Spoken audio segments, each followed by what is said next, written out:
Vamos começar com um contexto histórico, né? Jesus Cristo foi um homem judeu. Isso já é uma coisa importante de se dizer, né? Talvez antes, realmente ele existiu? Jesus Cristo existiu, Rodrigo? Nós temos mais provas arqueológicas da existência de Jesus, arqueológicas e históricas, do que de Platão, Pitágoras, Sócrates, Alexandre o Grande. Caraca. Vou dar um exemplo para você. A biografia mais antiga de Alexandre, que chegou até nós, data de 300 anos depois da morte dele. E a cópia mais antiga que temos dessa biografia data de quase 1000 anos depois da morte de Alexandre. Jesus, as biografias mais antigas de Jesus que chegaram até nós datam de apenas décadas depois do evento. E o manuscrito mais antigo, o papiro John Rylands, do 2º século, data também de décadas depois do original. Fora da Bíblia, nós temos vários autores pagãos que testemunhavam a existência de Jesus. Tácito, Suetônio, por exemplo. Tácito e Suetônio falavam de Plínio, o moço, falavam da existência de Jesus. Dentro do mundo judeu, você tem um historiador, Flávio Joséfo, que falava dele. Então, nós temos mais depoimentos extra-bíblicos contemporâneos, ou perto do evento, pelo menos, sobre Jesus, do que qualquer outro personagem antigo que poderia ser muito mais bem documentado, como eu falei, e o próprio Alexandre o Grande.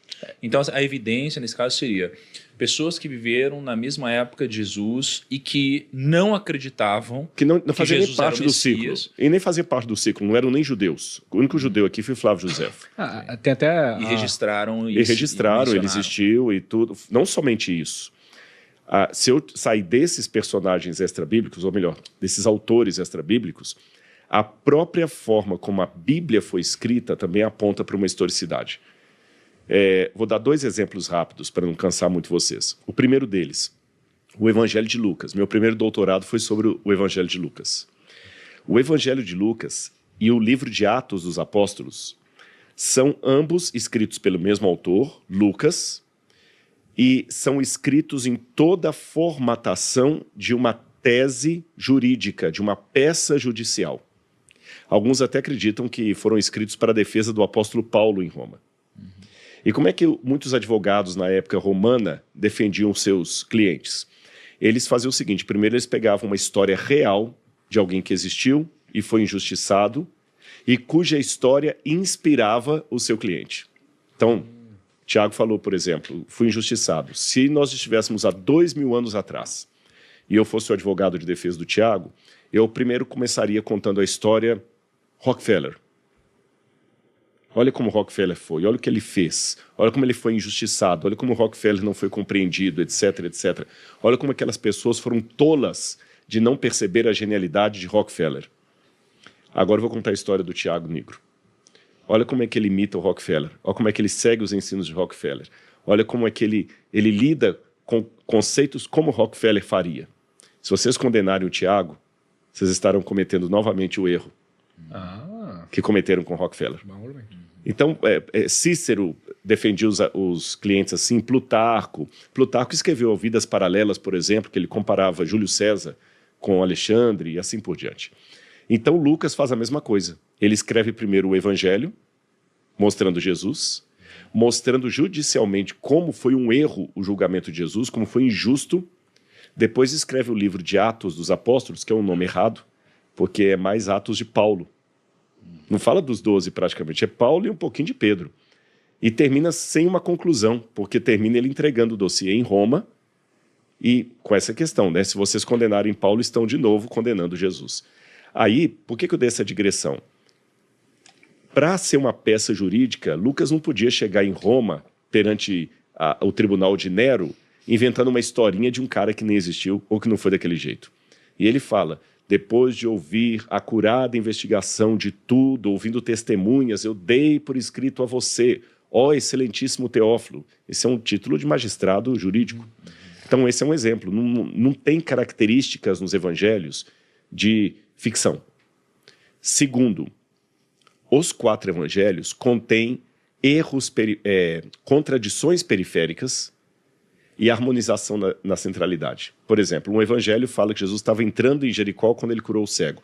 O outro fala que ele estava saindo de Jericó. Um dá a entender que Maria Madalena chegou sozinha no túmulo, outro que ela chegou contra as mulheres juntas. E muitos críticos pegam, isso aqui é uma prova de que está errado, pelo contrário. Se tiver alguém nos assistindo da área do direito, pode até deixar o comentário aí no vídeo.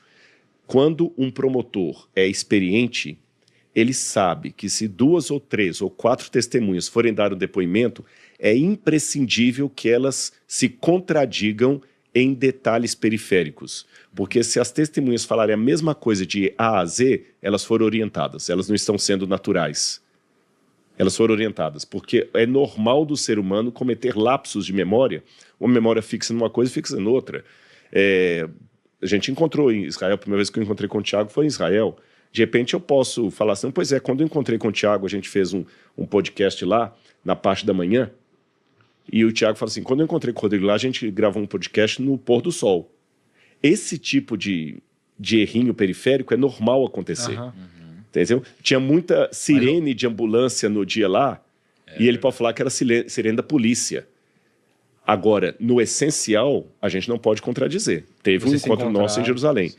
Então, essas pequenas divergências dos evangelhos mostram naturalidade do relato, e não algo fabricado.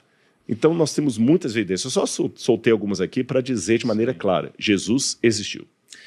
E aí você tem duas coisas. A primeira pergunta é importante, se ele existiu. Mas, existindo ou não, né, a gente vai para o segundo ponto. Cara, eu lendo a história, né, de Jesus, eu vejo quanto sentido isso fez na minha vida. Entende? Então você tem esse segundo ponto, onde as pessoas às vezes discutem muito sobre isso, eu acho que é um ponto pertinente, mas o segundo é, isso me ajuda, isso faz sentido, tem uma lógica na minha vida? E tem muita lógica na minha vida. Mudou minha vida muito, assim, né? Então acho que tem esse outro lado que também é tão importante quanto.